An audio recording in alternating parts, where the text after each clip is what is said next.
Buenos días a todos. Es un honor contar con la presencia del distinguido doctor François Cooren en el Seminario Internacional de Sistemas Sociales, Redes y Complejidad. El doctor Cooren es un reconocido académico, profesor y jefe del Departamento de Comunicación en la prestigiosa Universidad de Montréal, en Quebec, Canadá. Es responsable del grupo LOG, que es el Grupo de Investigación sobre Lengua, Organización y Gobernanza. Sus intereses de investigación se dividen en 3 subcampos de la comunicación, es decir, comunicación organizacional, análisis de interacciones sociales y más en general las teorías de la comunicación. Su principal interés se refiere a los fenómenos organizativos y las formas de ser y actuar de las organizaciones.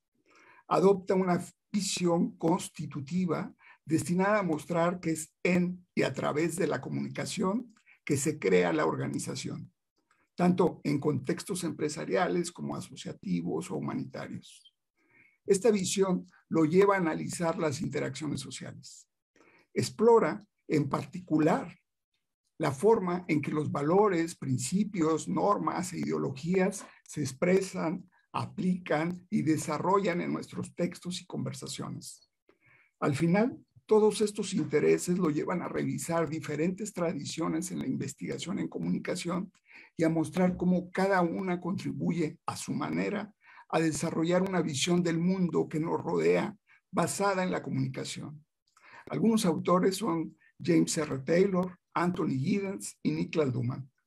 Hoy, la exposición que nos presenta François tiene como título La constitución comunicativa de la organización. Después de la exposición del doctor Cooren, les invitamos a reflexionar y compartir sus preguntas y comentarios. Con mucho gusto, le cedo la palabra a nuestro estimado invitado, el doctor François Cooren. Tiene la palabra, doctor. Thank you very much. So, thank you very much for welcoming me in this. Sorry, I'm just finishing one thing before. Yeah, sorry. So thank you very much for inviting me in this presentation, Professor Carlos Sedano. It's a big honor for me to be here. So I'm going to start first to share my screen. So just wait a minute. Here it is. So this is my presentation. I hope everybody can see it without any problem. So the title of my presentation is the communicative constitution of organization. Okay, so this is basically I'm going to make a presentation of this kind of approach, you know, and to then use the ins and outs of this approach, knowing that there are many different approaches, perspectives, I would say, that represent this approach. One of them being influenced by Niklas Luhmann, as you will see, another being influenced by Anthony Giddens, and the third one is more the one that I represent with others. So as we all know, communication matters. I'm interested in organizations. But actually, not only, we would say communication matters not only for organizations, but for many other things, obviously. For example, here you have the examples that many people know about, which is the Challenger. This is a famous picture of basically the explosion of the Challenger in 1986. And we know that, today we know that this catastrophic event resulted not only from a technical problem, there were some technical issues that led to this catastrophe, obviously, but it actually initially was a product of communication, that people were the people who knew about the problem were not able to communicate it in a meaningful manner to the people in charge of making decisions about the beginning of the launch of the Challenger. So, and that's what I want to insist on. The role communication plays, the key role communication play in organizing. So where does it come from? You know, this idea that communication matters. Okay, but it was, well, first, we could say that actually the first time people started to insist on the key role of communication in organization was in 1967, and it's not by chance that it took place. It was organized by NASA, in the context of NASA, okay, by Phil Tompkins. Phil Tompkins was then a communication professor, and basically he organized this conference in 1967. That was usually considered, at least in North America, it's usually considered the birth of what we call the organizational communication field. And since then, there have been many different types of approaches. You know, there is a functionalist approach from the 1960s, which today we call the post-positivist approaches, which are usually, I would say, characterized by a managerial bias. There are interpretive approaches that started from the 1980s, basically, which were, these scholars basically started to get interested in meaning-making or sense-making problems, okay? So the question of how people interpret the organizational world. And then also in the 1980s, there were the critical approaches. And finally, in the 1990s, that was the birth of what we today call the constitutive approaches. And from the 2000, it was called CCO. So CCO for communicative constitution of organization. So, what does it consist of? Okay, what does this approach consist of? First, you have three different types of, I would say, approaches or perspectives in the CCO approach. You have what we call the School of Montreal, or the Montreal School, represented by the work of Jim Taylor, who was my PhD advisor. And then you have Anthony Giddens, which I'm sure all of you know, which represents the structurationist approaches. And then you have Niklas Luhmann, who represents obviously the Luhmannian perspectives. Or we could say that these three approaches basically put communication at the center. The one that might put it less in the center might be Anthony Giddens, because communication is just one of the modality for him. But I mean, you have people who have built on Anthony Giddens' work in organizational communication that put communication at the center. So I'm going to essentially speak about the Montreal School today, okay? So the Montreal School, you know, I try to show many different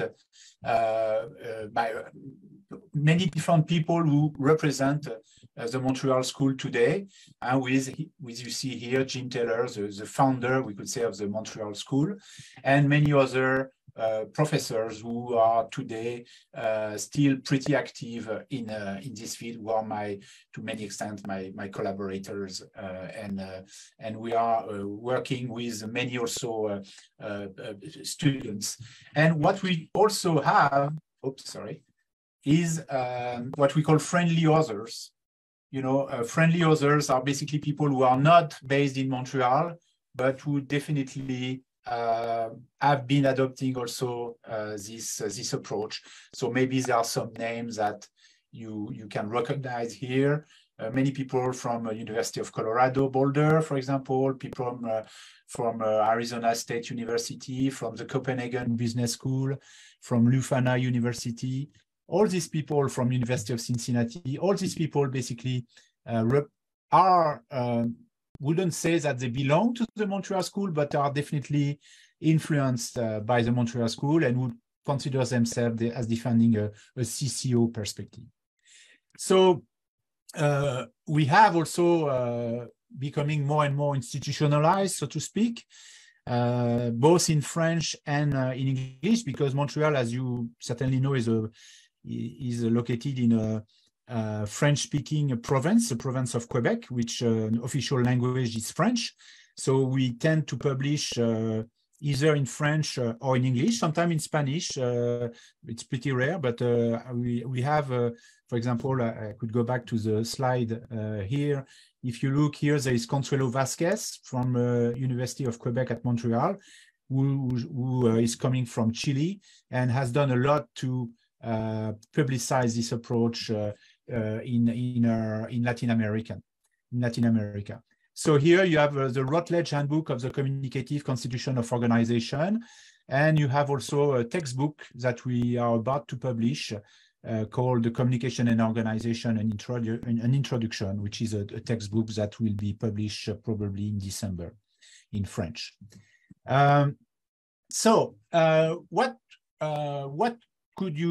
What defines this constitutive approach? Okay, we could say that it's a systematic and detailed analysis of communication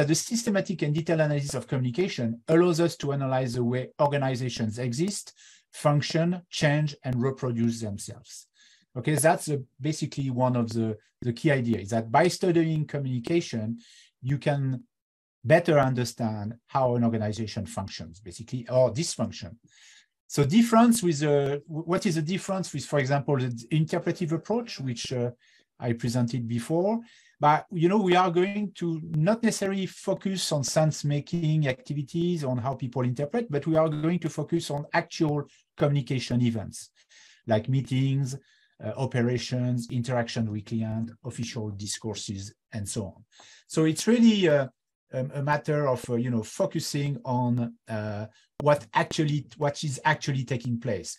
There are some of us who are basically studying interviews that are relying on interviews in order to study organization, but we tend to favor the studying of actual communication events. Okay, so there are different types of communication that we are focusing on. Obviously conversations, but you have also meetings, also online chat, because obviously today you have a lot of communication taking place online. A lot of organizational activities are taking place online, a lot of interaction with clients are taking place online, and or we have also formal presentations. So for example, you know, you will have a CEO who is making a speech, giving a speech to you know, to the stakeholders or to the media and so on and so forth. That's also something that can interest us. So we are interested in interaction, but also in text. For example, press releases, memos, annual reports, and so on. Yeah, sorry, I just switched to the other slide. And, you know, for us, what an important idea is that, or actually I should say for me, I'm not necessarily saying that everybody would share my position, but I have a very, very broad interpretation of what is communication. Okay, for me, communication is the creation of a link or relation between two or more elements through a third element, which is positioned as an intermediary. So, for example, and I think you have the same expression in Spanish, we are going to speak about two communicating rooms. Okay, you can say that this room communicates with this other room. How does it communicate? How two rooms can communicate to each other, with each other? But through a doorway. So you could say it's a very poor form of communication, and I agree, certainly. It's not the same type of communication that is taking place right now between us, but it's still a communication, and it shows that we are using the word communication to speak about that. So, so when we say in Spanish, dos salas comunicadas, sorry for my pronunciation, we are also talking about communication in that case. It doesn't mean that human communication has to be reduced to the way rooms communicate. Obviously, that would be terrible, but it just shows that there is something that makes these two phenomena similar. So, who or what communicates? Okay, because we could wonder, you know, what you know, we are communicating, but what is communicating? Okay. But obviously human beings, okay, human beings communicate with each other. But we know today, you know, that any kind of living being is communicating. Obviously, animals are communicating with each other. We know how bees, for example, communicate with each other in order to tell each other where a source of pollen might be. But we even know today that plants communicate with each other. We know that trees communicate with each other. Okay, so obviously also we know that molecules communicate with each other through neurotransmitters, hormones, pheromones. And obviously we know that machines communicate with each other or communicate to us. So we have to be very broad in the way we understand communication. Otherwise, we are going to reduce communication to just human communication, which for me would be a terrible mistake. Another thing that we can think about also is that everything is potentially meaningful, which means that one cannot not communicate. What I mean is that even someone who doesn't want to talk to anyone else is still communicating that he or she doesn't want to communicate. So even someone who doesn't want to communicate is communicating. So that's a pretty important, I would say, principle that was put forward by Václavic and Al in 1967, so a very long time ago, but I think it's still valid today. So also, what kind of communication are we talking about? You know, we are speaking about obviously words, but we could also talk about body language, as you know, facial expression, gestures, postures, or everything that makes a difference. So that's where semiotics, so some of you might be familiar with semiotics. Semiotics is usually interesting in the way other than human, especially objects, but not only images and so on, communicate. But we all know that, you know, furniture, decoration, clothes, architectural elements are communicating. You know, for example, you could compare these two images and see, you know, the difference a specific architecture can make, you know, between an organization that tries to present it as very in versus another organization that presents itself as very okay. Both of them are, you know, organizations, but they communicate themselves into being in very different ways through their furniture, but also through their architecture. So again, we could here try to make a distinction between traditional ways of understanding organizational communication and more, I would say, constitutive ways. We would say that in a traditional approach, okay, organizational communication, it's something that takes place in organizations. So communication is about organizational matters. For example, the images of the organizations, the strategies, the profitability, problems of command and control, decisions, finance, marketing, accounting, and so on and so forth. Okay, this is something that takes place in organization, meaning that the organization already pre-exists, and we are communicating about the organization. If you are defending a constitutive approach, this is a little bit different. Actually, not a little bit, I would say it's radically different. Because in that case, organizational communication is what constitutes the organizational world as such. That is, there would not be any meeting, any press release, any coordination, any culture, any leadership without communication. So it's not to communicate about, it's by communication that this is happening. Okay, so you see the distinction. For example, for the question of culture, organizational culture, but you know, there is such a thing as the culture because, for example, there are certain ways of speaking, there are certain objects, there are certain ideas that are cultivated. And how are they cultivated? Through communication. There is no other means. So we are pretty close in a way to what John Dewey talked about in his book about education in 1916. Okay, so more than 100 years ago, he had this very nice say, society not only continues to exist by transmission, by communication, but it may fairly be said to exist in transmission, in communication. There is more than a verbal tie between the words common, community, and communication. Men live in a community in virtue of the things which they have in common, and communication is the way in which they come to possess things in common. This is a very important quote for us, because you see this idea that we are not talking about communication in organization. It's almost the opposite. We are talking about organization in communication, which is kind of counterintuitive, but it's actually what we are interested in. Okay, so communication constitutes the very means by which organizational forms exist or are brought into being. So that's what we call a constitutive approach. So you have a series of books that have been published over the years. For example, this one is certainly maybe the most famous, the emergent organization on the left. Then you have the one I wrote in 2000. You have another one by Putnam and Nicotera in 2009. This one in 2013, and this one more recently in 2016. And there are more that I didn't include.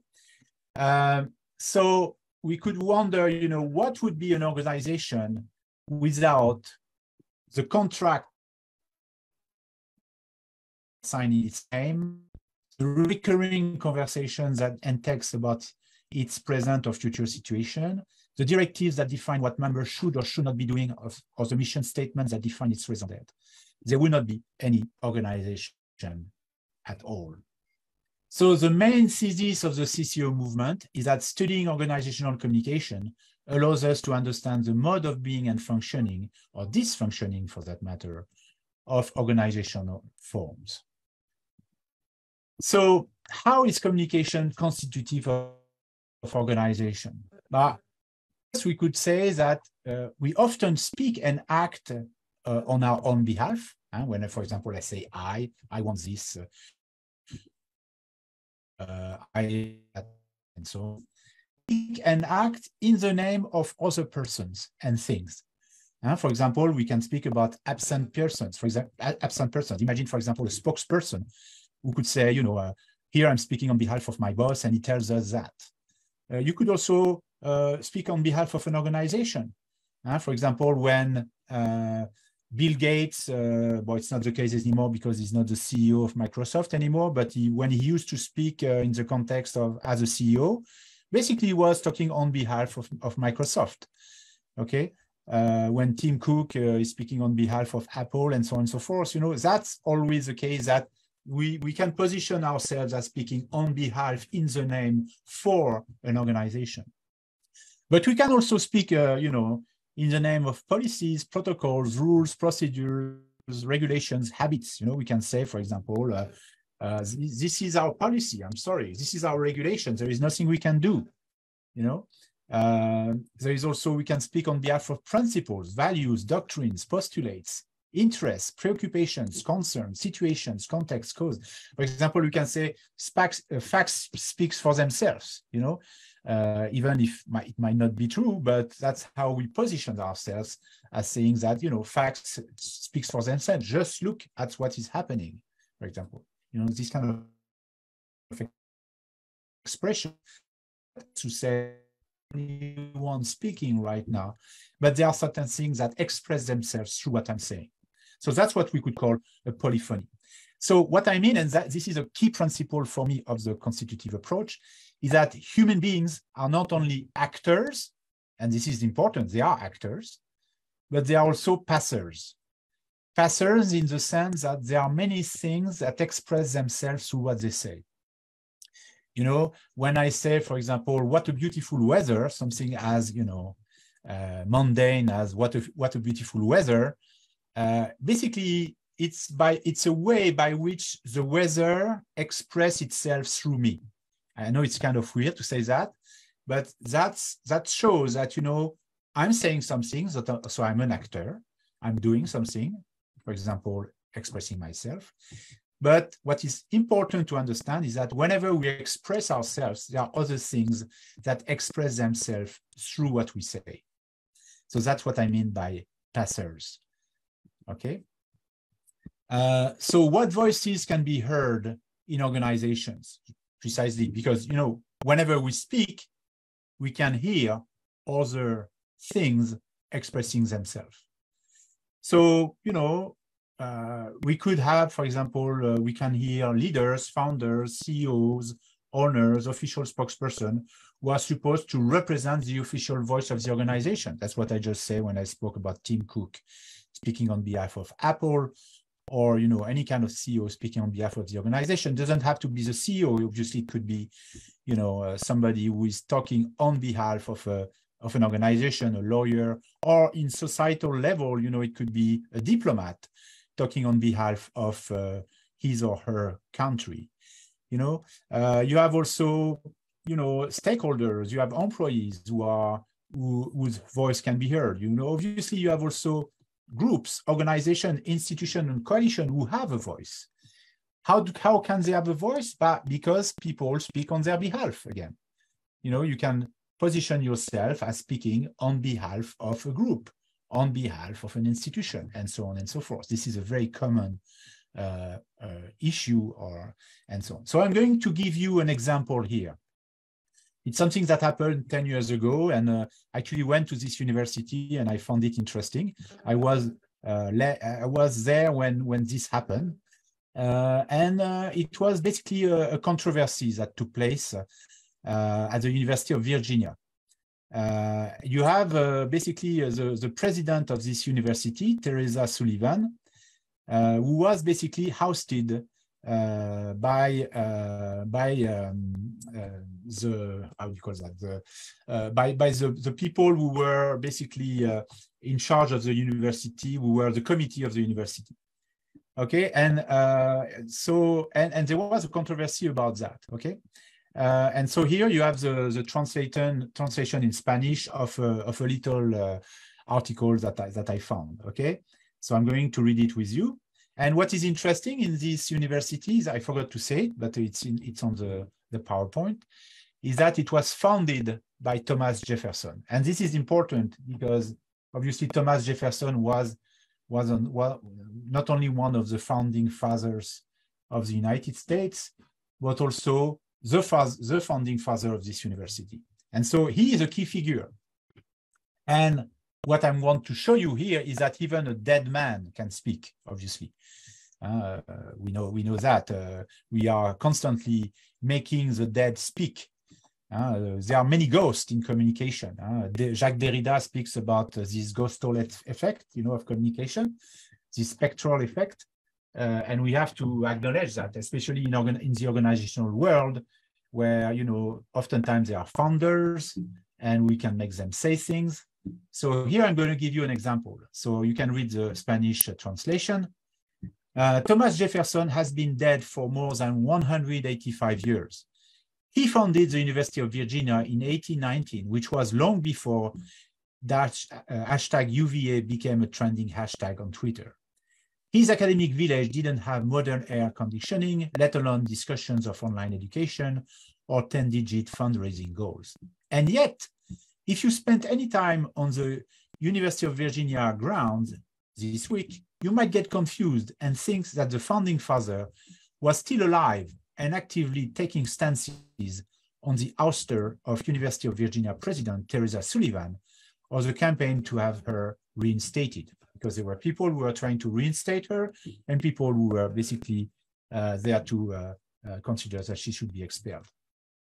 While the ideas of an institution's founder are at the core of any discussion of that institution's future, the references have become stunningly numerous. It all started on a Sunday morning 2 weeks ago when Helen Dragas, leader of the University of Virginia Governing Board, announced via mass email that Sullivan had agreed to step down. In explaining the decision, Dragas wrote, and this is important, that's how you make dead people speak. Here what Dragas is saying, we remain guided by Mr. Jefferson's inspirational vision. And here she quotes, Jefferson. So Jefferson would have said, the great object of our aim from the beginning has been to make this establishment the most eminent in the United States. A week later, Sullivan stood before the board and began by saying, so here it's Sullivan, the ousted president, who says, in 1816, our founders, Thomas Jefferson, said, quote, as new discoveries are made, new truths discovered, and manners and opinions change with the change of circumstances, institutions must advance also to keep pace with the times. In other words, basically, some people were saying that she had been expelled because she was kind of trying to shake the cage of the University of Virginia. So basically that's here Sullivan is using a quote from Jefferson where he speaks that basically we have to also keep pace with the times. So what I mean here is that you have, many interesting ways by which you can make somebody speak, in a specific circumstance in order to, and I will talk about that later, to increase the authority of your position. And I will talk about this link between authoring and authority, which is very important in the communicative constitution of organization. So here, let's listen to a very short passage. We are changing completely the context. Here we are talking about, we are in in an African country, basically. And I'm with Doctors Without Borders, Médecins Sans Frontières, for the ones who know the French version. It's a NGO, a humanitarian NGO. And basically, I'm recording a discussion between two representatives of Doctors Without Borders, Médecins Sans Frontières, and the director of a hospital. And I just want to give you this example where people are talking to each other, okay? It's going to be short, less than one minute. It's going to be in French. Since I want to make sure that it's anonymous, I transform the video so you cannot recognize the face. But if you speak French or if you understand French, you will understand what they say, and I will give you the translation afterward in Spanish. What I want to insist on is that it's in the context of a discussion between MSF, so Doctors Without Borders, and this director of the hospital. And the director of the hospital is a little bit, annoyed that MSF, is making decisions in his hospital, basically. And so here, let's listen to what basically they are saying to each other. So it's in French. It's less than 1 minute, but after I give you the translation. En même temps aussi, on va certainement reprendre 2 hygiénistes en plus pour le bloc, pour travailler sur l'AST et sur l'hygiène en fait, parce que là les 2 personnes vont plus suivre. Débordé. Ouais, débordé, il y a il y a plus d'opérations, donc plus de ST à faire. Donc nous on a déjà deux personnes identifiées. On travaille avec nous déjà sur l'hôpital pour le nettoyage, qui sont des personnes. Mais il faudrait qu'on puisse les voir, selon l'esprit du protocole. Bien sûr, non, mais c'est pour ça, nous on a identifié, maintenant vous le proposez. C'est là seulement. C'est les 2. Okay, so you see here the discussion. So what's happening in this discussion? You have Marius, who the person is talking about, it's a fake name. He say, also, at the same time, we are going to certainly take again 2 more hygienists in addition for the block to work on sterilization and on hygiene, in fact, because the 2 persons, they won't be able to cope anymore. So his colleagues say, overwhelmed? And then he answers, yeah, overwhelmed. There are many, well, there are more operations, so more sterilization to do. So we already have identified two persons. And so the director said, to work with us already in the hospital, to clean up who are people that, and then the director say, but we need to be able to see them according to the spirit of the protocol. And so Marius says right away, oh, of course, but that's why we identify them. Now we are going to propose to you. So why do I use this example? But I use this example, because you can see here that the director, one of his weapons, if you will, in this situation is what? Is a protocol. Because MSF, Doctors Without Borders, and the hospital signed a few months ago a protocol. And what does this protocol say? And I insist, this idea of what the protocol says. It says that both of them, both MSF and the hospital, have to agree on the decisions that they are making for the hospital. It cannot be MSF who just decide. So here you have, the director who is basically invoking the protocol. And you see right away the reaction of Marius's reaction, which is to say, oh yes, sorry, that's what I mean. We, of course, but that's why we identify them. Now we are going to propose to you. What was a mistake, we could say, of Marius was to present the hiring of the two employees as what we call a fait accompli, that is a decision that had already been made. And we see how the director is able to invoke the protocol in order to basically turn the table and say, you are telling me what we should do. I'm telling you, we should agree about what should be done. Okay, and in order to do that, he uses the authority of the protocol. So that's what I call, it's a kind of metaphor that I call that ventriloquism. Okay, it's a form of ventriloquation, you could say. Ventriloquation, meaning that we are making other things say things. Okay, when I say, the protocol says this, that, and that, we are basically becoming the means by which the protocol expresses itself. When we speak in the name of numbers, for example, when we say, our results are terrible, we need to refinance, or we need to reorganize ourselves, or we need to shut this kind of production, basically we are positioning ourselves as speaking in the name of numbers, of financial results and so on. And the organizational world is filled with this kind of devices that basically are telling us things, okay? We have, for example, figures, reports, graphs, measurements, technologies, performance indicators, performance review software, and the question is also, what do they tell us? What do they dictate? And we could also say, we make them say things, but in many respects, these things are making us say things, which is kind of paradoxical, but that's the beauty of it. When I speak on behalf of the protocol, in many respects, it could be also the protocol that leads me to say something. So again, what can be heard in organization by, we have also statuses, titles, professional identities, expertise, experience, know-how.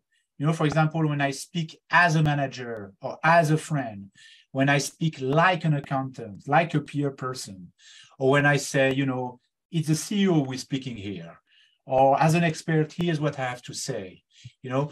It's the typical kind of a phrase of Futurans that position ourselves as speaking as someone, or as even something sometimes.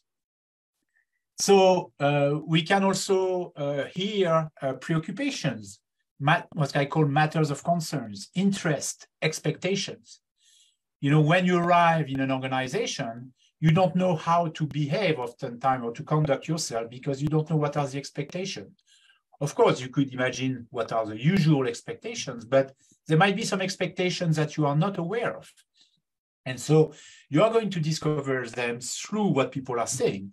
So these people are becoming the voice of these expectations, and they are pretty, effective.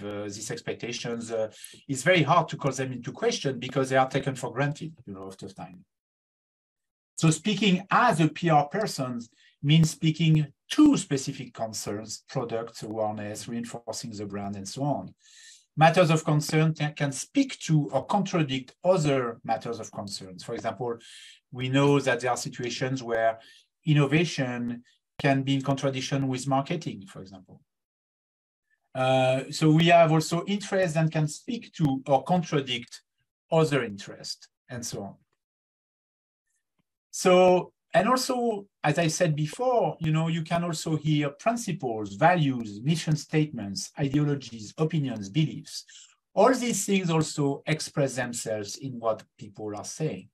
So we are becoming the passers. Again, we are actors, but we are also passers through which basically all these things express themselves.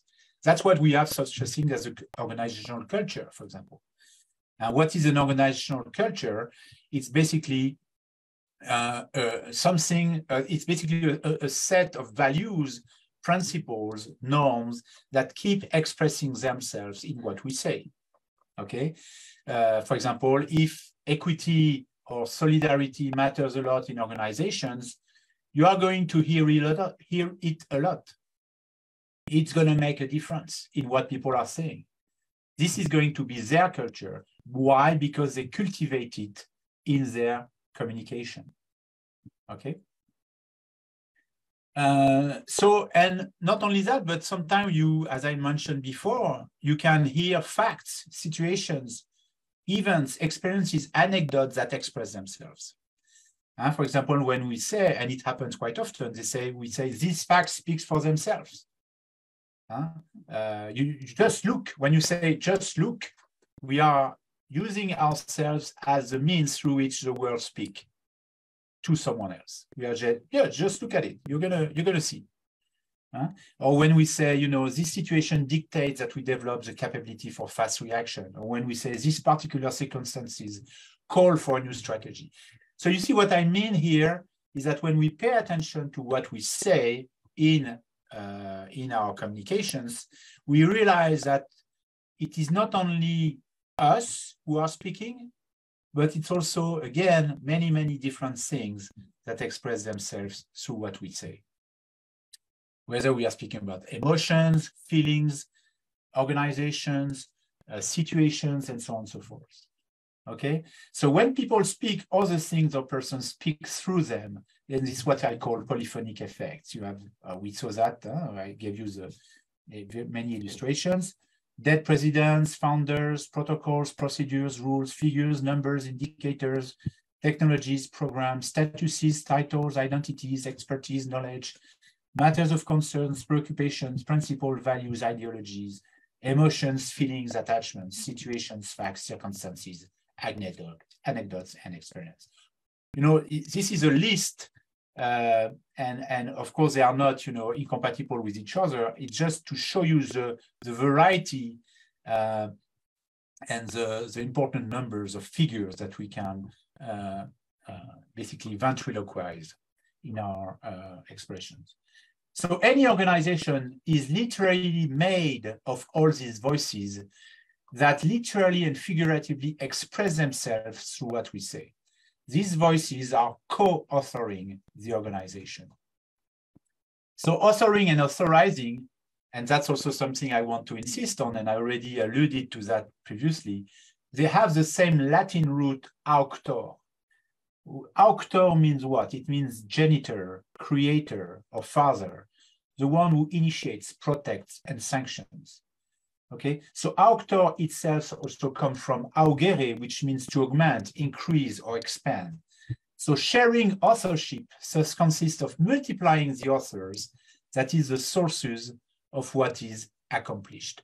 So when I start to speak on behalf of other things, but basically what am I doing is that I try to increase my authority because I'm multiplying the authors of what I'm saying.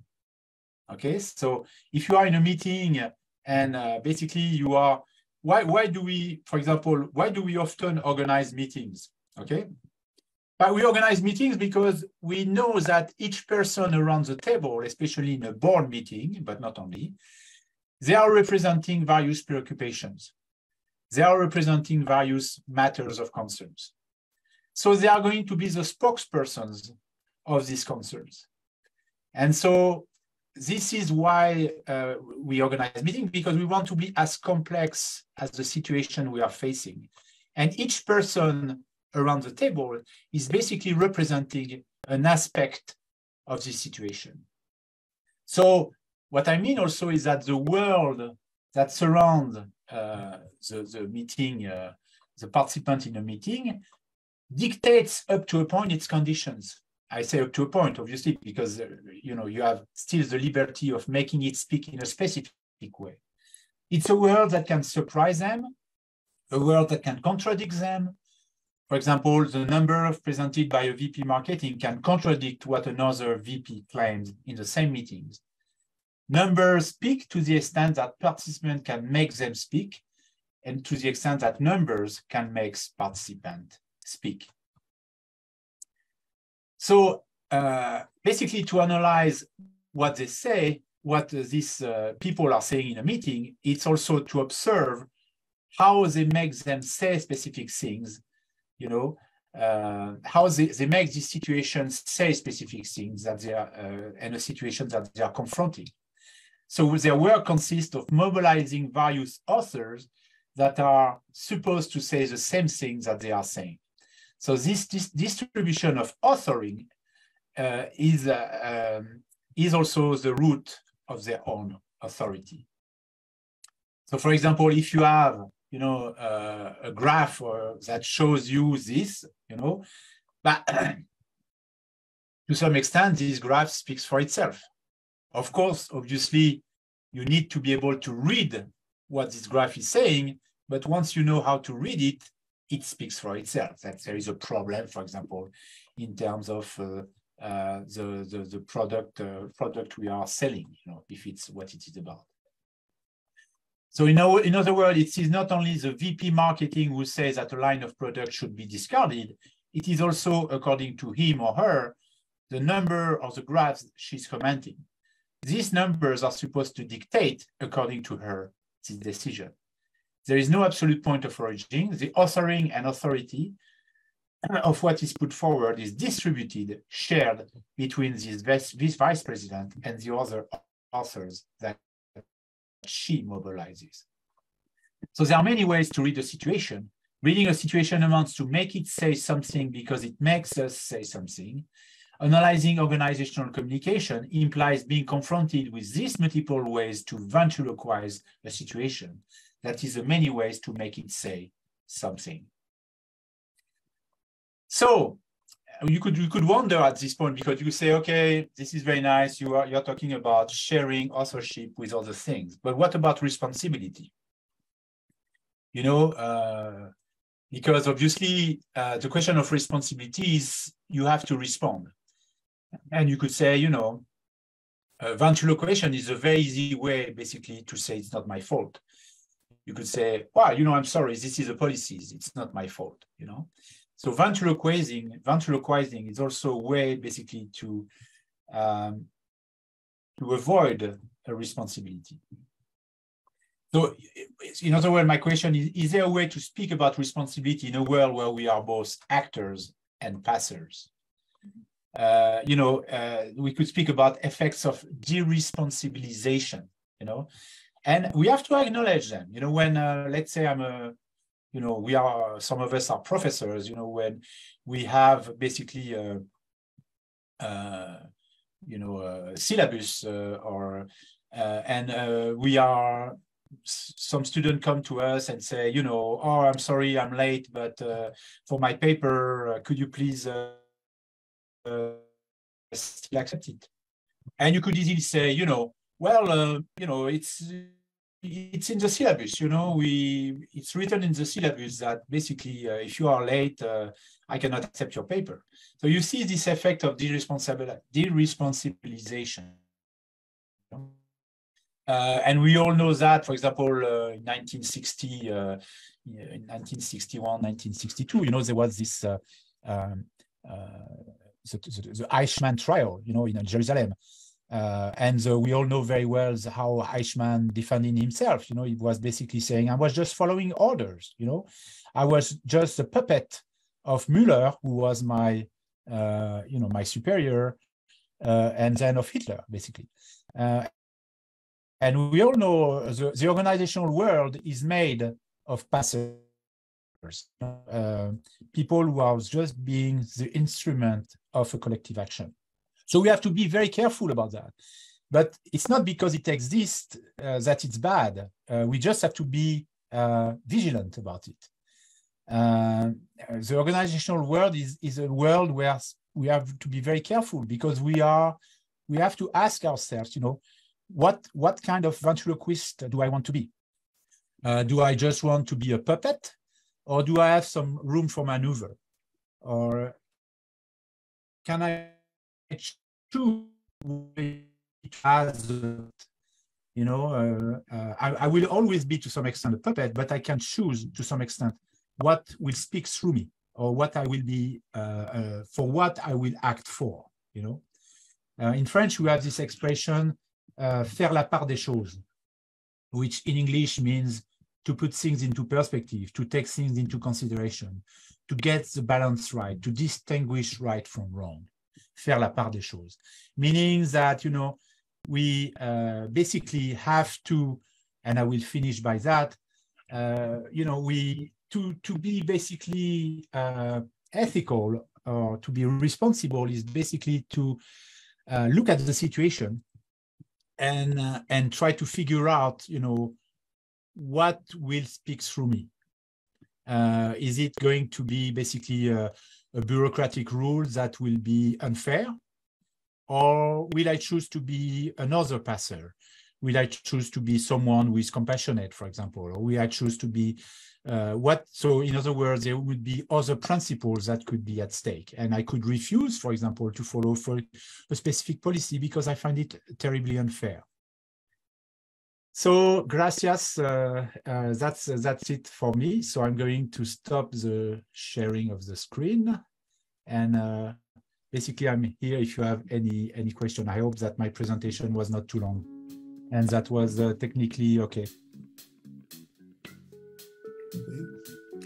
Bueno, pues el Seminario Internacional de Sistemas Sociales, Redes y Complejidad agradece a nuestro estimado invitado, el doctor François Cooren, por su brillante y valiosa conferencia. Mil gracias, François. Mil gracias. Gracias.